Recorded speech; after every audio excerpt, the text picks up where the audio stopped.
This podcast is brought to you by Bernie's Tap and Grill. It's family owned and operated since 1954. Located across from Wrigley Field on Clark and Waveland. My dad hit a few home runs on the Waveland Avenue, and Bernie's was my dad's favorite place to go.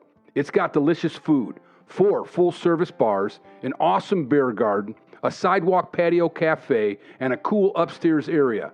It's the place I've always met my friends at before and after games. Go on by and tell Linda Dillman Jeff Santo sent you. Bernie's Tap and Grill, where you go when you go to Wrigley.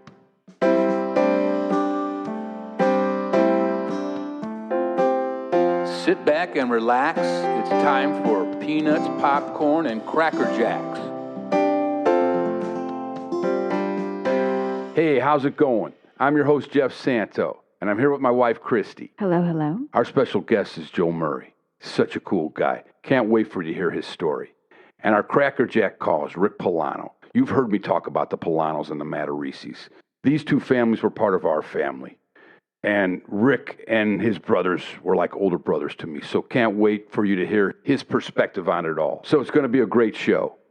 And I want to talk about that great article that came out in The Athletic by John Greenberg, where he was talking about your dad and yeah, that was nice. Yeah. And it was bringing up all these old stories of them in the booth. Yeah. It was wonderful. And you were there for the toupee on fire. I was in New York. I actually got it on film. Yeah. Not the actual fire itself, but I came right back into the booth just as it happened after Pat put it out, per se. So yeah, that was great. So just that article was endearing too, man. Just really talked about how close those two were and heard, you know, we got to hear from so many people that were involved with my dad and Pat throughout the years, and that was great. But going back to that toupee story, I just have a question for you. So knowing how sensitive your dad was if the Cubs won or lost, did they win or lose that game? That game, I think they won. I do think they won. That maybe softened the blow a little bit? Oh, yeah, of course. Yeah, he was in a good mood, so they had to be winning for sure, right? There's no way. Yeah, if he was in a bad mood, that's a whole different ball game. So I got a question for you. For me? Yeah. You know, because Pat's going into the hall, and he went into the hall. It just feels like it brings back a lot of Hall of Fame memories, you know, especially this one, because every year we kind of know the anniversary, but this one's special because Pat is going in, and I feel like we're going back there a lot in our minds, right? Since the interview we had with Pat on our show, and I've never asked you this. What does the Hall of Fame feel like for you, being, you know, seeing all this, being here when my dad did get in? What's it feel like to you? I mean, what's the overall feeling? So after, you know, I think it was our second or third date, you give me this old Cub to watch. And so I was already in the frame of mind that he deserved to be in the hall. And it was just when they figure out this voting situation that he's going to get in the hall. So it felt like a necessary reward. You know, he deserved that award. And so it was a shame for him not to be there and accept it himself. But I just, even when the Cubs won the World Series, I kind of just almost felt like it was destined to happen that year. And that's hilarious probably to most Cub fans because you've spent your entire life not having a victory. And for me, I mean, how entitled am I, right? I grew up like a 49er fan where we won so many times that I just kind of felt like this is the Cubs' year. They're going to win. Like I didn't have so many big losses under my belt. Yeah. Yeah. You know, the reason I asked that is that I guess, you know, when it comes back, yeah, it almost to me, it takes me back to like all the people that were around my dad when he was playing, like in our family orbit. And so maybe, you know, I this show feels like, I mean, you know, going back with the Pullanos and then even talking to Joel, I don't know, I feel like I go back and appreciate like all the people that the journey of my dad was, it was such a large journey that I don't know, I kind of get overwhelmed with it. It's like he ended up in a place he was supposed to be and didn't get to celebrate it, but we're witnessing it and we're we're living it. And just talking about it right now, I'm living it all over again, and seeing his life in front of me, and being part of that life. And I don't know, that's why it comes back. Sometimes it feels sad, but more and more each year it's feeling better, and it's feeling like it's emotional. Yeah, it feels he's there. He's in the Hall of Fame, man. Oh, and that's what's great about being in the Hall of Fame, is that your legacy continues on forever. Yeah, he got to a place that only a few get to, and that's amazing. And to see now Pat going in there, and that part of his journey too, becoming so meaningful. And so it just brings everything together. So yeah, when you think about it, there's so many. You can look at something from the glass half empty or half full point perspective, yeah, totally. Right? And although your dad never got into playoff game or won the World Series, but he had a successful baseball career, and he's in the Hall of Fame, and he had a successful broadcasting career. And whether or not he was himself a Hall of Fame broadcaster, no, he never thought of himself that way anyway. He was partnered himself with one. Yeah, you know what I mean? Yeah, because he was the perfect partner for Pat. Right, and vice versa. And it's just yeah, you just see the meaning and the depth, and that article brings a lot out too. It takes you back to a lot of those moments that happened in his broadcast career, but it also points out that his broadcast career really was, it helped him get to Cooperstown, because then people got to see the full person, and I think that matters, the character, and I think you get to see the true dedicated character, how dedicated he was to the game of baseball, and how dedicated he was to Chicago Cubs. And what he did for baseball, and what baseball did for him, and everyone that was around it, and it's cool to feel that. He wore his heart on his sleeve. Sure did. And that sleeve was a Cubs jersey. Got that right. Anyway, here we go. Enjoy the show. Hey, everybody. I was in Encino, California the other day at a meeting, and I get out of there, and I'm hungry as can be, man. And there's traffic, LA traffic. And I'm thinking, I got to get some side streets here like my dad did in Wrigley. And I wind up at Coldwater Canyon and Riverside Drive, and there's Gino's East Pizza. Boom, park the car, go inside, and I order a tavern pizza, cheese and sausage, my favorite, top 3 foods of all time. And there's the owner, Dan and Todd, and they're like, hey, man, you're on the TV. I'm like, yeah, right, guys. They love to razz me once in a while. And sure enough, I was. My dad's documentary from MLB was playing. But I had no time for that. I had to eat my pizza. I devoured that thing in a minute.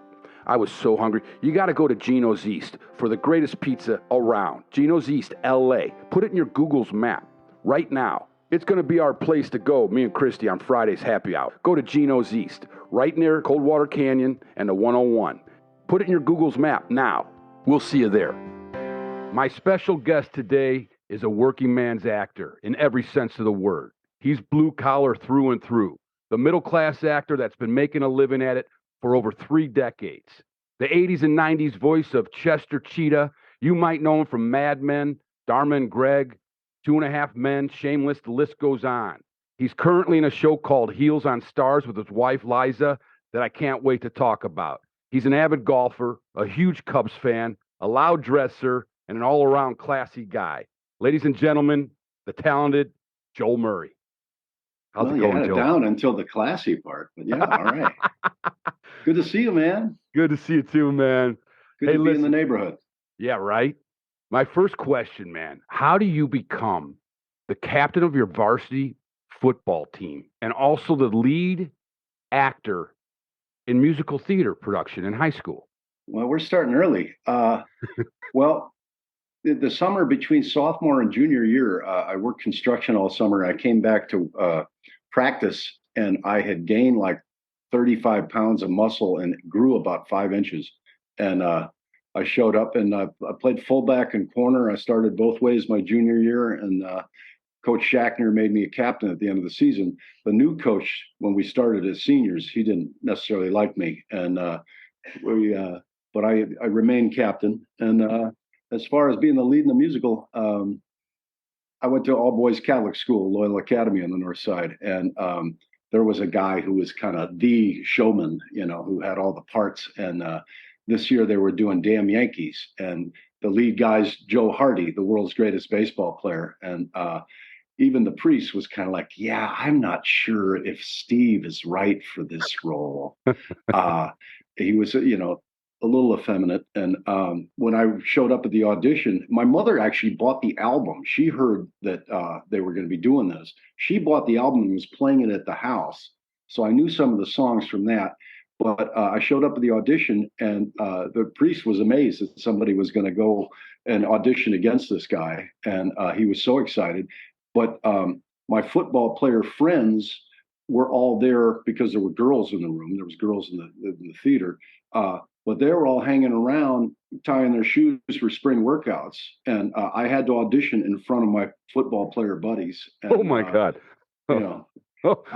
I figure if I could do it there, I could do it anywhere, kind of thing. Right. And, wow. But making that transition, though, I mean, jocks usually don't go into the theater department. It just doesn't happen, but you did it.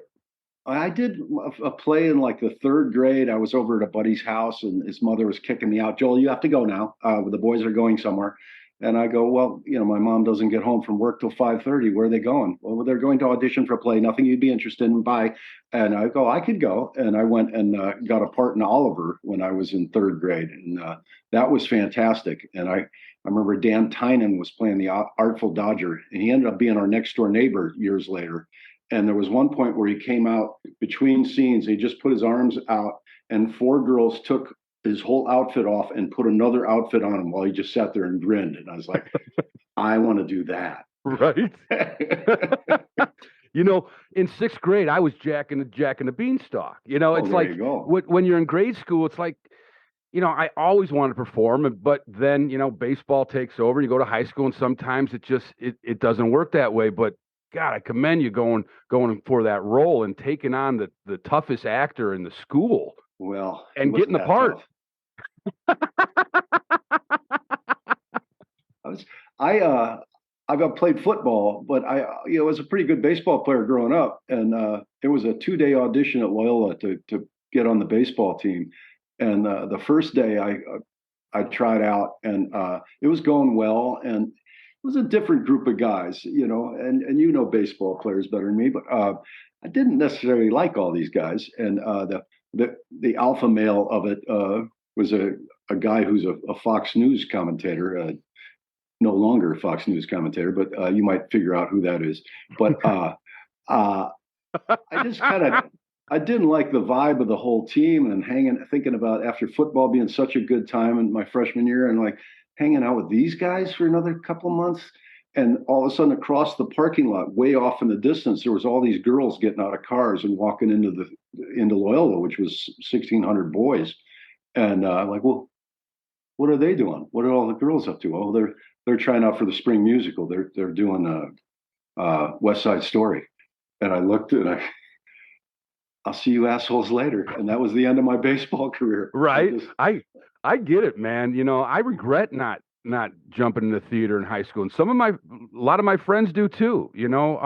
My dad was a huge dancer. His dad, mom. Oh yeah, seriously, he loved to dance. Well, he loved to click his heels. He loved to click his heels too, right? Exactly. Yeah. Where do you think he got that from? But he had rhythm. He was a city boy, and it's weird how sometimes sports can cut you off from that. But yeah, that makes total sense. Did you play at Duke Childs out there much when you were growing up? Once. Yeah, the softball game once. But yeah, that was a great park. Yeah, we played there a lot. Well, you grew up in... Well, you were good. I was pretty good, but, I wasn't my dad. And so, you take it as far as you can, and then you try something else. But... I had a friend who had a big memorabilia collection, a whole bunch of stuff, and he just gave me some stuff out of the blue. But he gave me some pictures of your dad and mom when they were really young. But it was amazing how much your dad looked like Anthony Rizzo back in the day. Right? Yeah. My dad, my dad had some good looks going on, and then when he got to Chicago, and a triangle, right. And he never lifted weights. That's No. all baseball workout, And today they do so much weight training, but those guys, what they did, they had second jobs. So when they got to spring training, it was really getting in shape, losing that beer fat. But they got in shape by taking tons of ground balls and swinging the baseball bat. So all their muscles were everything to do with baseball. I think that's why guys didn't get hurt that much back then, Right. So they endured a full season, Look at Billy Williams, man. He played 1,117 of them, right? Guys were monsters, And he's still out there. Him right? and Fergie. Oh, Him yeah, and man. Fergie look like they could still maybe play a little bit. Right. When was the first Cub game you went to? Well, it's like choir boys and altar boys. They used to give you a free ticket. So that was second grade or something like that. I went with the choir, and they were absolutely the worst seats in the house too. They were the upper deck out, left field, as far from there's like rooftop seats that are practically closer to home plate than where they used to put the St. Joe's kids. But we'd get on a bus and we'd go out there, and it was fantastic. I mean, there's not a bad seat in that place. No, you're born the same 63, same as me. So yeah, 62. Yeah. To be honest. Oh, 62. Okay. IMDb has me a year younger, and gosh. Oh, okay. If you're going to lie by your age, go by 1 year. Well, you graduated in 80, right? 80, High school? Yeah, I was 81. So do you remember 69 getting out there, obviously? Well, I was going to say, my dad died in 67, and by 69, my mom had a job and went back to work. And that was fine when I was at school, because I'd come home as a latchkey kid if we had a key to the house. We had one of those houses where you just didn't lock the door. Who wants to come in and mess with 8 people, 11 people, who knows? But my sister Laura was in charge of taking care of me that summer. And we either went to the beach every day or we went to Wrigley. And you used to be able to go to Wrigley for $5. You could get 2 bleacher seats, sit out there and bake in the sun with your own sandwiches you brought and your own, Kool-Aid of a thermos, a Coleman thermos full of drinks. And we would L back and forth. That was another $1.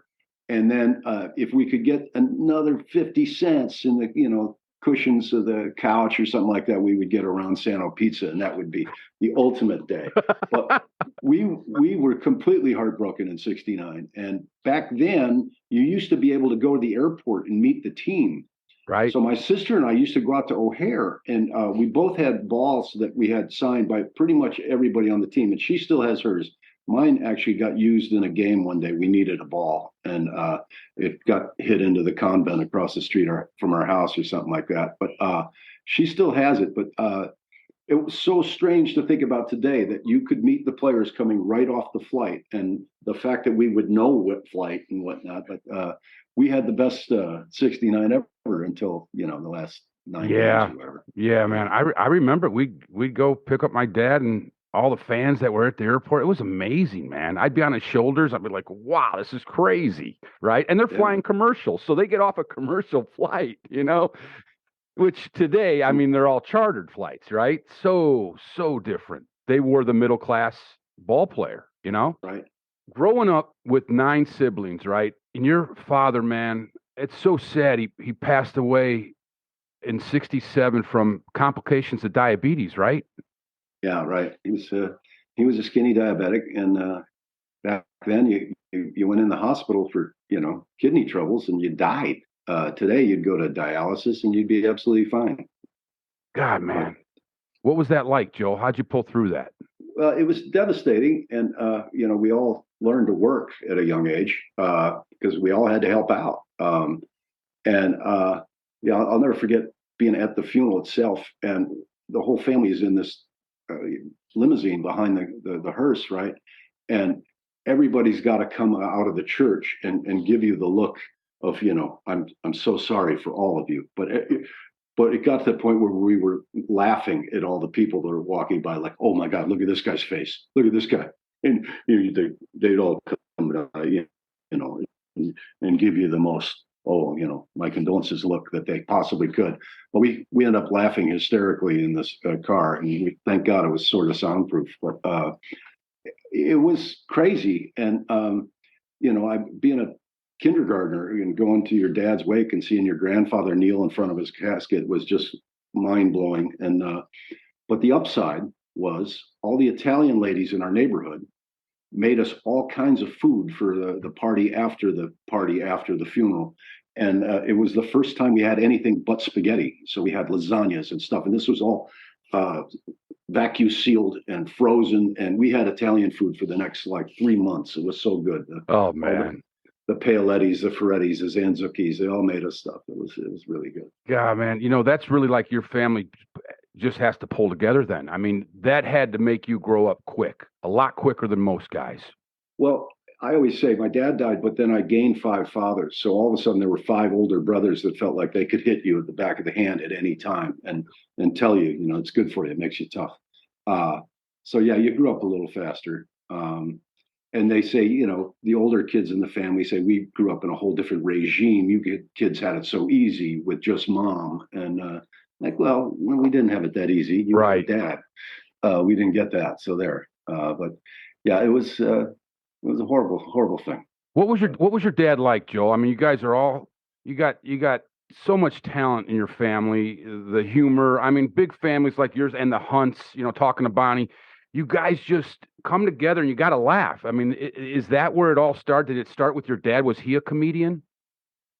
My grandfather was more of the comedian than my dad. My grandfather was really funny. But my dad was a little more low key, but he was a stickler for, table manners and things like that. So imagine 11 people at a dinner table every night. And we couldn't eat till you prayed.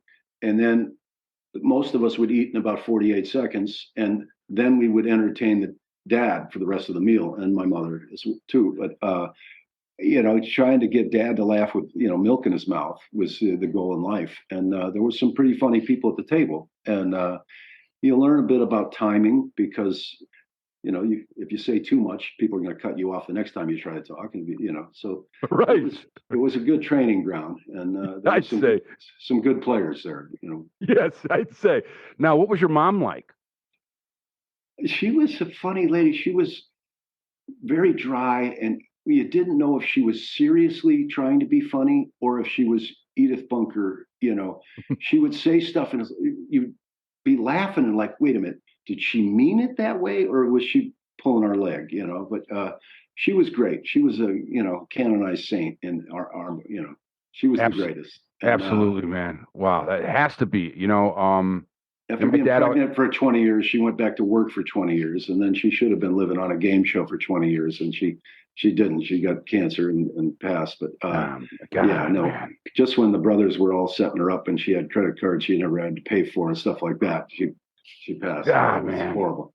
That's tough. Yeah. That is real tough, And I look at my dad too, or his dad left him at 8, and his mom and his sister, kept him really, off the streets and, gave that love. And it's those moms that, you just hunker down with. And man, your family it's something else. And did you know, Joel, that because when you were in high school, Bill and Brian Doyle were becoming successful. I mean, what was that like for? Did you know you were going to go into the entertainment field? Oh, no, I thought I was going to play football. I was pretty sure I was going to play college football. But I would be at parties sophomore year of high school and everybody be in the other thing. And I'd be in a room watching TV and guys would be like, what are you doing? I'm watching this show my brothers are on. What is that? It's Saturday Night Live. It's new, whatever. My brother Brian writes for it. Billy's on it now all of a sudden. But it was phenomenal. And before that, they were on this Howard Cosell's show live Saturday night. And Christopher Guest and Brian and Bill were the primetime players on Howard Cosell. And that's why the not ready for primetime players were actually mocking those three for grabbing the brass ring first. And that show got canceled after one season, or just a few episodes, whatever. But they did comedy bits on that show. And then after that got canceled, they kind of went and wrote for SNL. And they knew all those people from Lampoon and whatnot. Right. But I remember the big, huge meatball sign in my neighborhood thinking, my God, My brother's a movie star, and still his best work, I think, Meatballs. Right on, man. Yeah, that was, dude. Hey, I love Meatballs. We all it did. still holds up. It just doesn't matter. It still Right. holds up. Yeah. Right. Yeah. You know, you're getting primed, man, with, like you said, at the dinner table. It's almost like that is the path you have to go down because it becomes part of you, right? I mean, you got a famous brother, two famous brothers, like, you know, I'm growing up with a famous father, born into his story. It's almost like, don't you feel like you start to pick up certain talents because you're in a different world than others? Do you feel that? Did you feel that?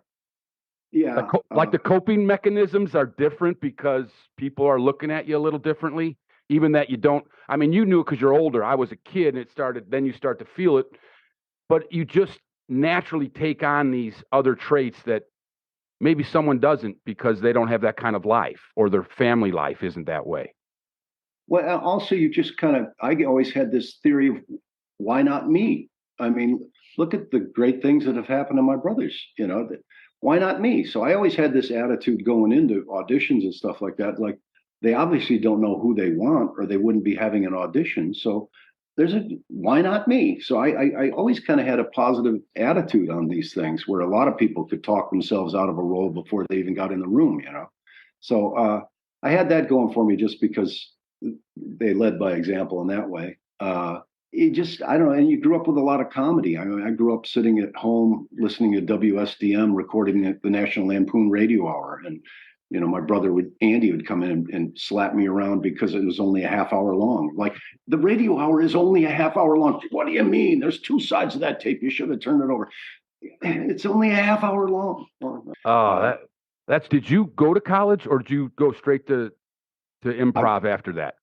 I tried to walk on at Northern Illinois and play football, and I went to like one workout, and everybody was faster than I was. And I mean, I was a DB, and there were kids that showed up there like, "Wow, that guy is faster than I am when he's running backwards." And so I remember I picked up a pull off of a flyer. They were having auditions for Bus Stop, and I actually got cast in Bus Stop.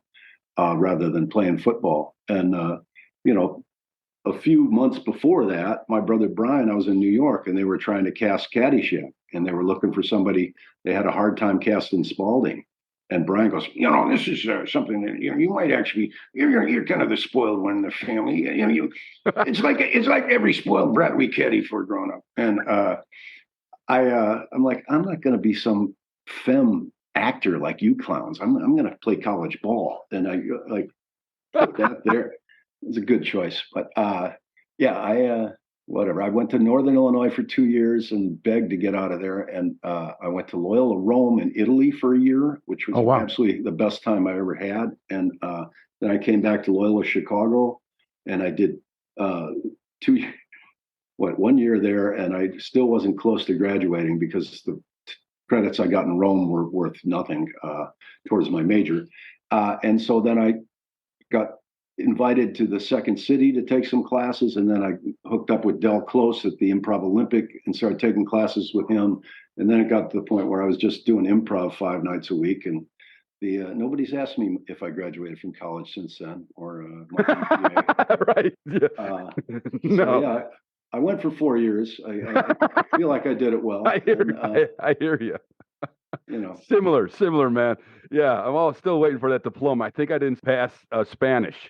Got all the credits, but not Spanish, right? So the thing with me is I need like 3 theologies and 2 philosophies to graduate. It's like, I went to 14 years of Catholic school. You're telling me I need 3 more theologies? Yeah. Yeah. And 9 siblings. I think you got it. I think you got all the philosophies down. And a sister's that's a nun. Yeah. How about that? Yeah. That's classic, right? I mean, the background where you came from, that family background, is just so powerful, man. And when you got down to Second City and did improv, did you find a good group that you started hanging around? Is that the key too? To find the right people you're clicking with? Well, that's the thing. You get lucky and you get in with the right crew, and you look at the waves of people that went to Saturday Night Live, they came, they had a good crew, and all of a sudden a bunch of Second City people went, kind of thing. But when we started the Improv Olympic, Del Close all of a sudden is like, well, now it's time to put you all on stage. And, we just had a group, and we were doing it free every night of the week, basically. And we had one show at Gas Bars, which is Shuba's, if you remember that. It was out on by Oh yeah. Halstead. And we cleaned up the back room at Shuba's, or had Gas Bars at the time. The guys were like, oh, it's dusty back there. It's full of rat shit. You don't want to do anything back there. I'm like, we'll clean it all up. We'll wet mark it. We'll do it. We'll make it nice. We'll come in here Wednesday nights, maybe Thursday, do a show. And we got to the point where we'd have like 70, 80 people come see our show. And the people from the Second City came one night, Joyce Sloan and somebody else. And like, who are these guys? There's 70 people here. So they just hired all of us. And wow, we were kind of a new touring company, and we were kind of a new regime because when I first got hired the Second City, you go through the touring company, and then we started a theater out in Schaumburg, Second City Northwest, Rupert's 33 Club there right off the highway.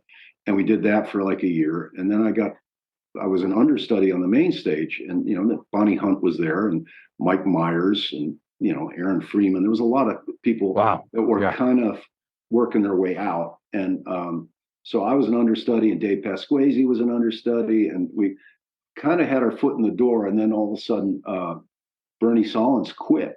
And he said, I've had enough of this. I've done this for 50 years, whatever. And we convinced Joyce Sloan that we should bring Del Close back to direct. And Del came in and brought his new IO people, and that brought with us Timmy Meadows, Chris Farley, Pasquesi, myself, Joe Liss, and Judy Scott, and Holly Wartell. Wow. But we were the whole kind of different feel than the traditional. Yeah, there's like, you had the theater with back when Joe Mantegna and Dennis Franz were doing theater there. And then you kind of guys were the wave of the 80s and late 80s, would you say it, right? Is when you started clicking? Yeah. Yeah, that group. But so many groups have come in and gone through that. Today, is that still happening at all? Oh, yeah. I get all the emails. I haven't seen the show recently, but, all of a sudden they're doing shows in it that's Saturday tickets $100, like 100. It was 18, like $100, crazy. But it went from a point where they had so many students. There was a small university. They had 20,000 people were taking improv classes at the Second City, and then COVID came, and there was an uprising where there was a discrimination suit and this and that, and so it was sold, and now the new people are in, and every company's got a complete variety of people, to say the least, and they're doing well again. The thing is pumping again, but there was a lull, but I don't know. I'll have to go see a show. So. Are they pumping it out like so many in your group and the groups before you and some after got to Hollywood? Are people still getting to Hollywood that way? It's kind of like how baseball changes too, how people get to there's so many travel leagues and there's so many of these kind of comedy tours. Maybe is it funneling the same way that it funneled your group out here? Well, like I go back and say that, we did it 5 nights a week, and out of 5 nights, I think there one show at Gas Bars, we'd make like $10, $14 a piece. But we did a lot of work to get hired. And now there's kind of a thinking that, well, if I take this 7 levels of classes, I will be put on the main stage and I will get a sitcom. And there's this attitude of, I'm on this route because I'm paying for it. And the same with travel leagues and having batting instructors and stuff like that. Like, no, you have to actually do the work and then be an outlier and have 10,000 hours on stage. And then all of a sudden you've got, some chops. And I don't think people are necessarily working as hard as we did back in the day. But, right. And have the mindset too. I mean, you're part of that culture. You're surviving together, right? I mean, every day you're working and you don't know where you're getting your food. And so you're living life too, where some of these were, again, like the travel leagues, are they really getting the same mental toughness as like my dad did growing up, in the inner city in Seattle and also working at a baseball park down the street, a minor league park. It's just a different atmosphere. You're taking in different things and observing more instead of just like, oh, I'm going to this traveling team and get to this next level. Well, maybe you're not prepared when you got to get to the highest level, Right. And do you feel the same thing with kind of the route that you took where it stands today? Well, because we did it so much of it night after night, and we were closing bars together every night too, and then we were watching movies in the afternoon together, to Right. get air conditioning kind of thing.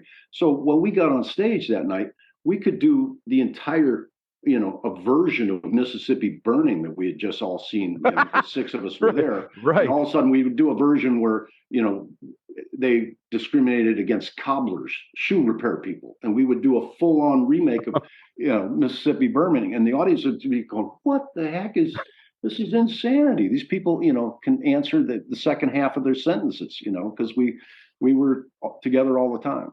And, yeah, it's who you are 100% of the time, right? I remember going to some of those backroom improv deals where I remember seeing Pat Finn in one of those, right? I'm like, this is wild. These guys come out and entertain, man. And also, you've done the improv show that you got put on about 5 or 6 years ago. Well, I filled in for a weekend 10 years ago for a Whose Line Is It Anyway live traveling show with some of the original guys, and it's called Who's Live Anyway. You can that's it.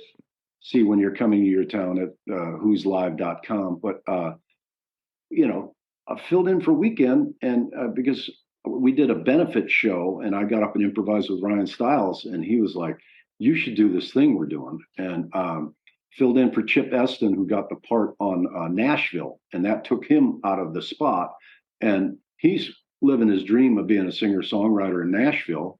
So I took his spot, and they liked me in the beginning because I smoked and drank as much as they did, and we've all kind of calmed down, and we don't drink or smoke anymore, but well, we don't smoke anymore. We don't smoke cigarettes anymore. There you go, right? 5 years off the smokes, but it's been just a godsend because they let you leave. If I got a gig, I can go and I schedule a replacement for myself, and I get Gary Anthony Williams, who's been on the Who's Line, and he's a great guy, and but I can go do the show Heels I'm on or something like that, and come and go, and that's just fantastic. But I mean, there's only maybe 8-10 people in the world making as much money doing improv as we do doing that show. Right. Really, really been good. Excellent, man. And now let's talk about Heels. I mean, what a great show. I think that show's got a really cool angst to it, right? Talk about a blessing. At the beginning of COVID, my good friend Mike O'Malley, who was on Yes Dear, and he's been on a million things. He was on Glee and Snowpiercer, but he's a really talented writer, and he runs the show.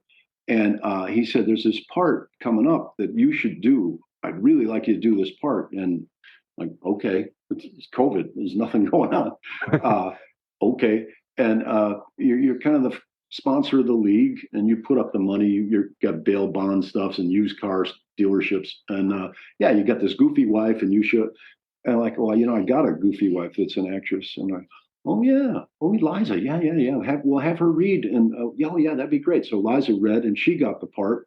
And so we got to go down to Atlanta when everything was shut down, and we get to the front desk, and like Joel Murray, Eliza Coyle Murray, and the lady gives us 2 sets of keys. And so here we are now in Atlanta dating across the hall from each other. It was fantastic. We each had a suite, and we got to work, man. And we had to quarantine for like 10 days before we could do anything. And so I would be out golfing every day, and she'd be out antiquing. And, Atlanta, you had to have a mask to get in, but then you could sit down at the bar next to somebody without a mask on. And,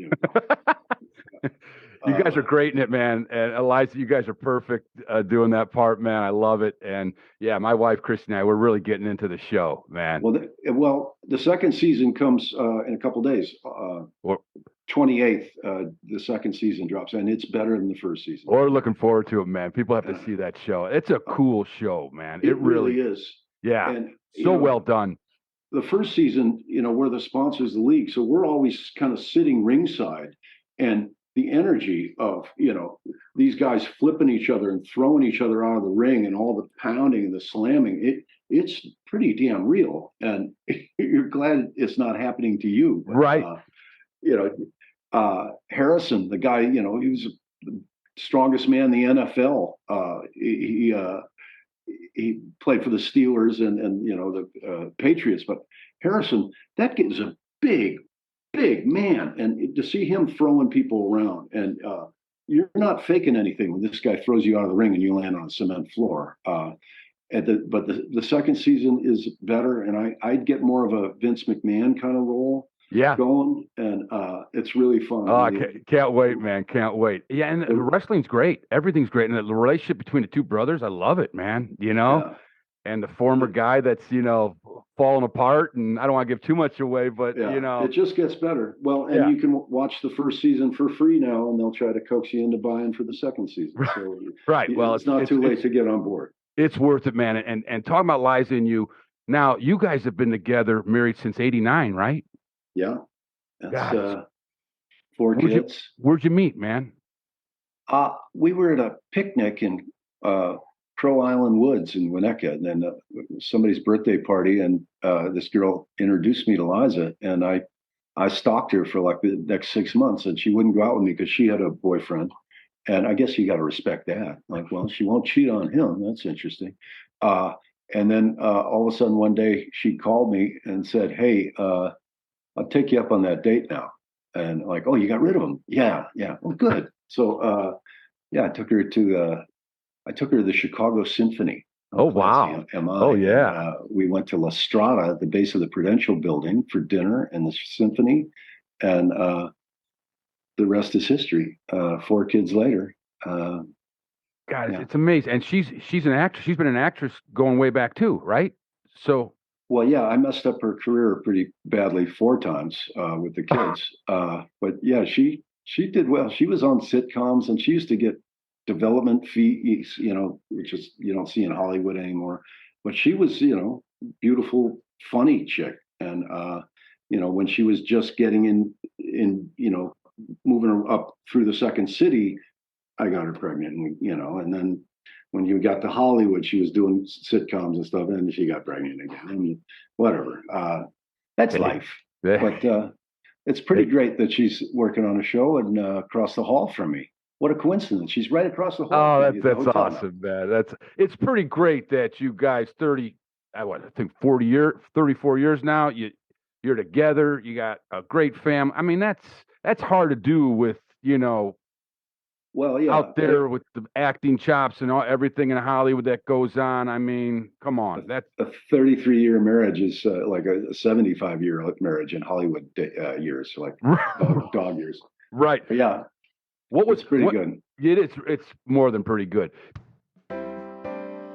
SantoFilms.com, the place to buy This Old Cub DVDs, posters, and This Old Cub t-shirts. Get yourself one now at SantoFilms.com.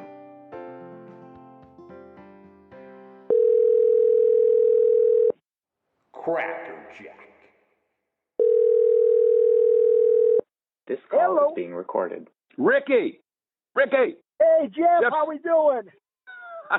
How you doing, buddy? You're my crackerjack call this episode. I love it. Well, Dad, I got a big smile on my face. He's all over the news here in Chicago with Pat Hughes in the Hall of Fame. So a lot of great stories, and it's just nice to read about how much love and respect Pat has for your dad. Yeah, that's nice. I saw the article that came out in The Athletic, a really cool article on the two of them, and Pat going in tomorrow.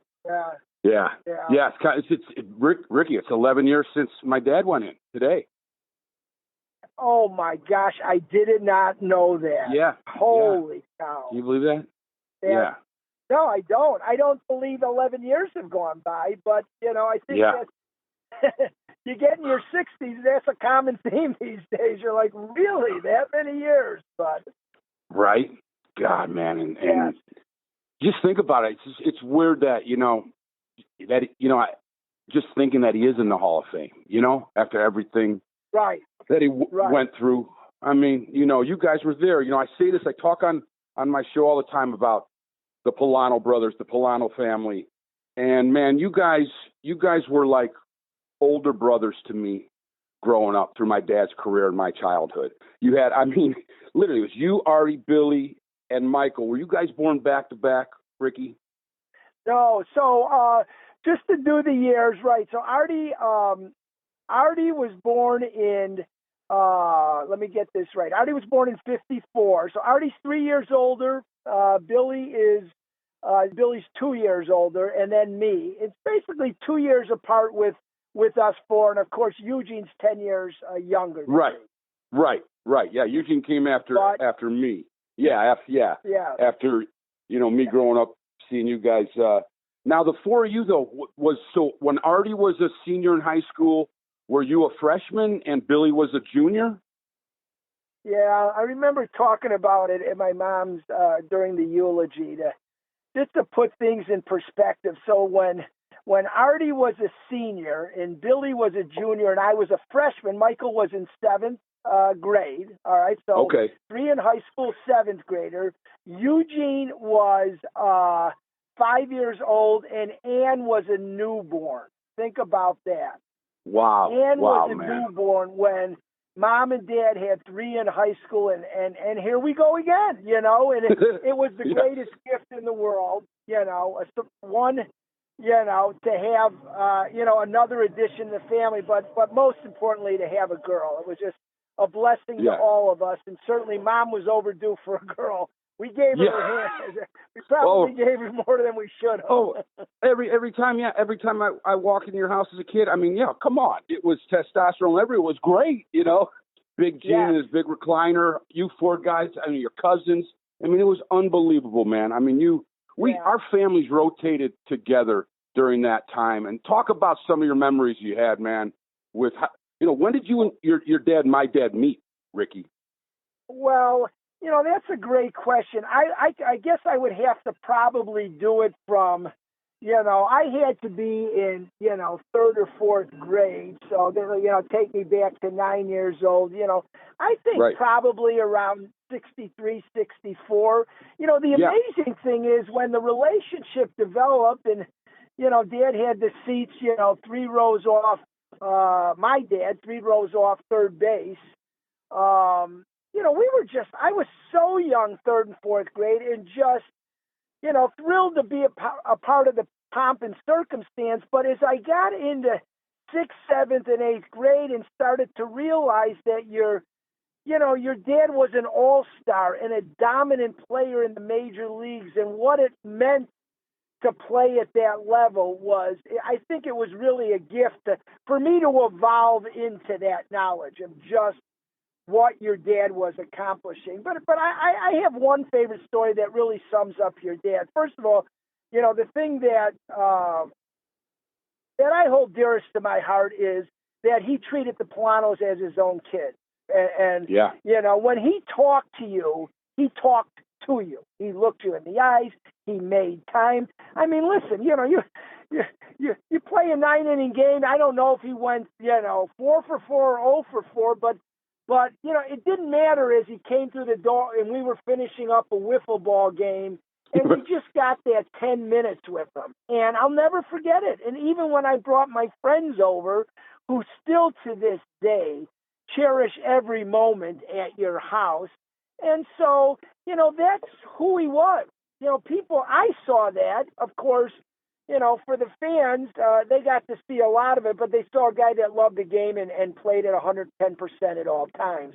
I got to see somebody who, just found time to be a mentor and a friend, and that meant the world to me. But I did share, I think a while ago, the one story.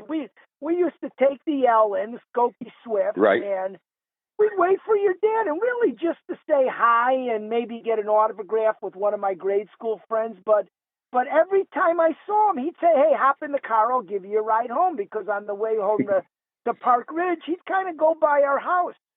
And so there we were with, my 2 or 3 friends in the back seat, and just kind of talking, not so much about the game, but about life, and him asking them and what position they played. But he would pull off as he got near Irving Park. He'd pull into a neighborhood.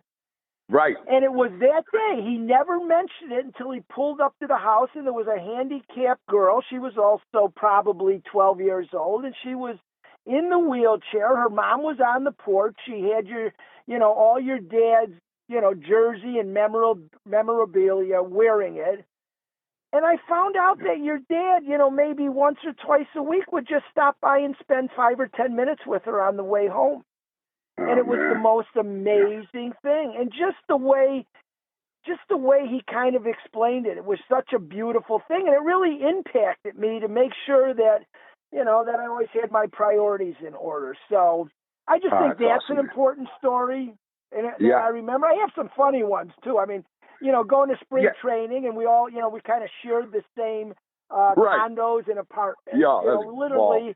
You guys were, right next door to us, and then we'd get in the car and go to the stadium, and Dad would talk to somebody, and we'd grab 2 buckets of balls, and we'd head out to center field, and we'd play home run derby. I mean, we were probably 100 feet from the fence, and we'd play lob pitch out there for about a half hour, and of course, knock about 20 balls over the fence and then head on in. I just got a clear memory of that also. Oh, yeah, man. Those times at the Ramada Inn, too, where we all stayed, I mean, it was just one big family, man. And the thing was, that's what I always like. And my dad was that way. You're right. He would stop, when we go through those neighborhoods, stop all the time for the kids that are on the side waiting for his autograph. And I think it's because, Ricky, he was an inner city kid, and he appreciated, everything he had. And, I just remember the energy because, I'm a kid. And also talking about Holy Cross High School that you guys went to, I thought I was going to go to that high school, because we were there so much as a kid, right? Like, talk about how your dad and my dad would hold, the yard markers up during your football games. It's amazing. So, of course, right. Ron was, he was family, and during the football games, I was a freshman, Artie and Billy were seniors and juniors, and sports were everything in both of our families. But, Ron was a big fan of us and being able to, a fan of just wanting to be at the games and enjoy our sports activities. And he would come to the football game and he would hold the down markers, which, was a blessing because the other team was mesmerized for the first quarter. It took them, 1 quarter to get over the fact that this all-star sitting on the sidelines holding the yard markers. It was pretty cool. And, he had the Ron Santo baseball camp there in the summer. Right. And then I don't know if you remember the one year they went on strike for a short period of time, and they used to come to our gym, the Holy Cross gym, and work out in the gym. I mean, you had them all. You had, Jenkins and Williams and Becker and Tess. I don't know. There were 25 of them. All the regulars are there throwing the ball around. And unbelievable, right? It really. I mean, just think about that. To come, and I used to run around. Me and Ronnie just run around Holy Cross for your basketball games, and because we were younger. Yes. Michael was a year older than Ronnie, and then I'm 2 below Ronnie, so I'm the runt of the group. I'm looking way uphill, and so you guys were big forces to me, man. And I loved it. I just loved the energy. Yeah. You guys were, you had 4 guys. I remember up also in your house. We always go to your house, and you guys are always 4 guys in a room getting ready. You're going out. I mean, it's like Saturday Night Fever. I remember, the way you. I got a photo of you guys at Padre Island. You look like, seriously, you got right there in Saturday Night Fever. Oh man, you guys really. It was a ball, man. That you just personalities and how much. My dad did love you guys, right? And that's why I felt that love all the time. And, even I heard like him and your dad would sometimes move the chains a little farther when they were doing the football games in your favor. Yeah, 9 yards for a first down never hurt. I'll tell you, the other thing I liked, Jeffy, is both houses really were almost like an Olympic complex. You could have a wiffle ball game and a 3-hour wiffle ball game in the basement in the dead of winter. We would come up with some game And, you know, most of the time we tape the wiffle ball so you could throw the hard slider. You know, you throw it right at somebody's head and it would dive in. And then we used to take, I don't know if you remember the Christmas ornaments that they were, I don't know what it was, like styrofoam inside it. Oh, we used yeah. to steal my mom's. We used to and rip off the toppings of them, and those balls were great for wiffle ball baseball. And I remember poor mom every December used to go looking for those ornaments and just yeah, everything turned into a baseball. And I remember as soon as we got to your house, we go straight down to the basement and there's running bases. You know, we put those two bases on each end of the long, basement. You kind of had a long little way there that we could run back and forth on, and we went hard. I mean, hard. Yes. So yeah, we had two chandeliers, one over the pool table, one over the card table. They lasted about 3 weeks. Mom replaced them once, and after that, she said, "I can't." We just, because you're right, the constant balls flying around down there. Yeah, man, was great. I do remember also you guys used to keep the statistics of home runs in your backyard. Yeah, the Can you believe baseball that? games. And I remember you had those beautiful bushes in left field, and they just got torn to shreds because everybody was running, going to the wall and jumping through them trying to make the catch. And I'm like, oh my God. So was it in your the four guys, the four brothers, older brothers, was Artie, when Gene wasn't around, was Artie in control, and then Billy was kind of his enforcer? And did you pinball between Michael and Billy and more in Michael's corner? How would am I right about that? Yeah. That as a kid? Yes. Yes. I would say, Artie and Billy being 1 year apart in school. So you're right. Artie was a senior when I was a freshman. So I really wasn't in that niche until they really got out of college. And then, our friends, all of our friends, in our late 20s and 30s, then away you go. Age doesn't really matter at that point. But you're right. Through high school, those two were close. And, I would say that Michael and I were close. And we were college roommates, which tells you about, just how close we were. Yeah, you guys, and you both went down to Notre Dame. I came down with a couple of my buddies, Dan Foley and Terry O'Brien. We had a ball. I remember but you that. also gave us a quick experience of nightlife. Yeah, a lot of fun. But you talk about too. You were the captain of the Notre Dame baseball team? Yeah, I was. I was very fortunate to go there, and it was just a really good fit for me in terms of the program, and just being able to play 4 years. So. You're very fortunate, to continue competing and playing is something that you love that much. So I'm very grateful for that. But, it was also, just having, I think our parents were a lot alike in terms of just, continuing to compete and go as far as you could. Yeah. And I think that played an important role in me wanting to, to play as long as I could and compete as long as I could. Did that growing up around that? Did that help you with any type of confidence, Rick? Did you pick stuff up? Yeah, I think having two older brothers was a huge benefit. Yeah.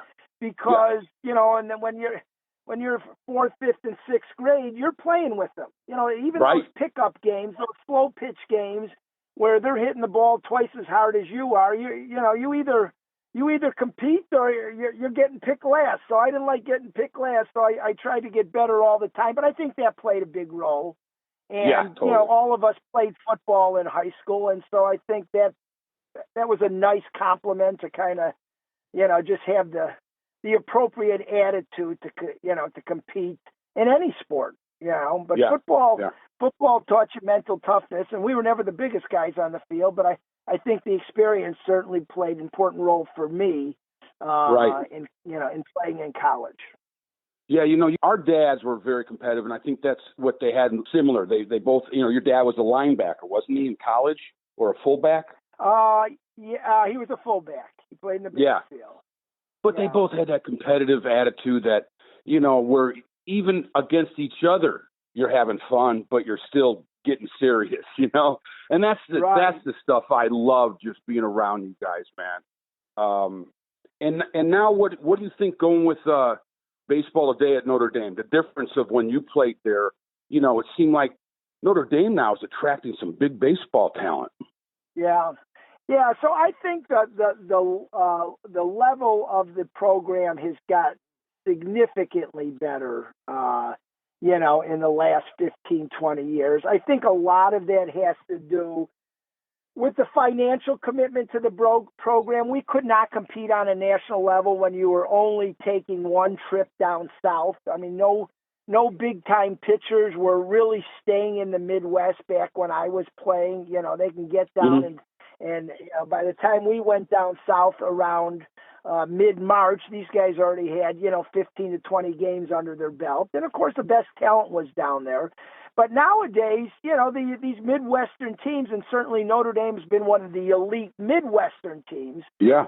You know, they're able to take 4 or 5 trips down south. So that becomes very attractive to some of the elite players. And, of course, last year they were in the College World Series.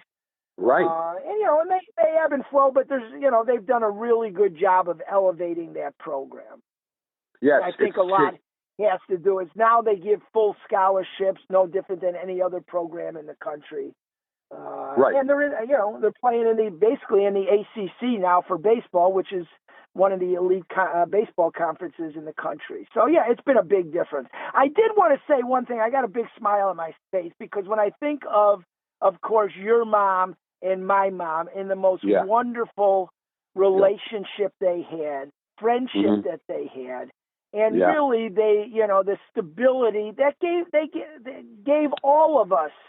You know, we both, you know, you had Linda, we had Ann, but you know, the boys, we were a little crazy. We were just, you know, 110% baseball, laser focused on it. You know, it just never stopped. And for them to be able to really just, you know, explain what was most important in life. And how that kind of filtered into this whole thing of this fast pace through grade school and high school. It just, you know, I love your mom to death. I think the world of her.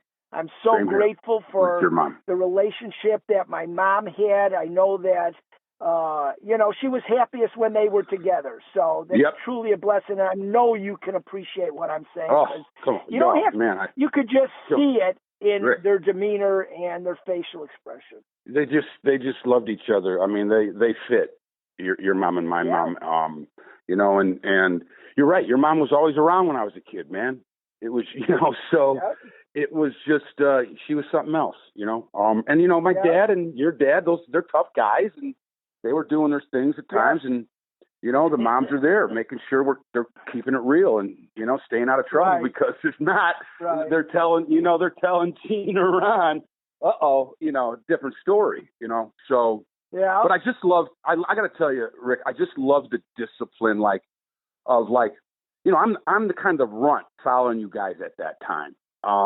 And where I was looking from, man, it was just, I just knew there was like, okay, there's a pecking order here, even though, you know, didn't know where I was going in life after baseball and all that stuff, but I just had inside me, I just knew like good people, a good character guy. And that came from knowing you guys, man, and keeping it real and just the energy too, which was exciting and fun. We always laughed, but that was just a great thing to grow up with. Yeah. Well, I appreciate that, Jeff. I know it's mutual. I got so many wonderful experiences, but a lot that, you know, just baked into the fabric of who I am. And I think, I hope that, you know, whatever positive traits I have, and I hope there's some there, but I know that, you know, your family played a role in that. And certainly your mom and dad did. And I'm grateful for that. Likewise. For that, you know? Me too, man. I smile, Ricky, when I think of you guys, you know, and that's a great thing. I know we don't see each other much, but it's a big smile, man. So thank you for coming on and being a crackerjack, pal. And please tell Candy hello.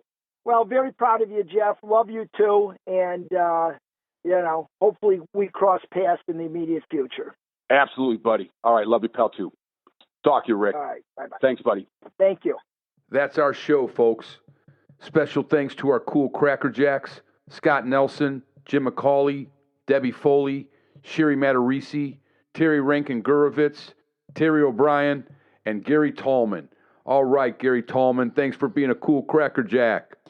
Thank you. This show is made possible by all of them and to you for listening. If you want to support the show and be a cool crackerjack yourself, subscribe on our Patreon page by clicking the link below this episode or go to our website, www.peanutspopcornandcrackerjacks.com. You can also subscribe on Apple Podcasts and listen to our exclusive content. There's some good stuff on there. Remember, don't hesitate to write, give us suggestions, or tell us how you're liking the show. Email jeff.ppcpodcast@gmail.com. My closing quote: you owe it to yourself to be the best you can be. Be the hardest working person you know. Mike Trout. Toodaloo.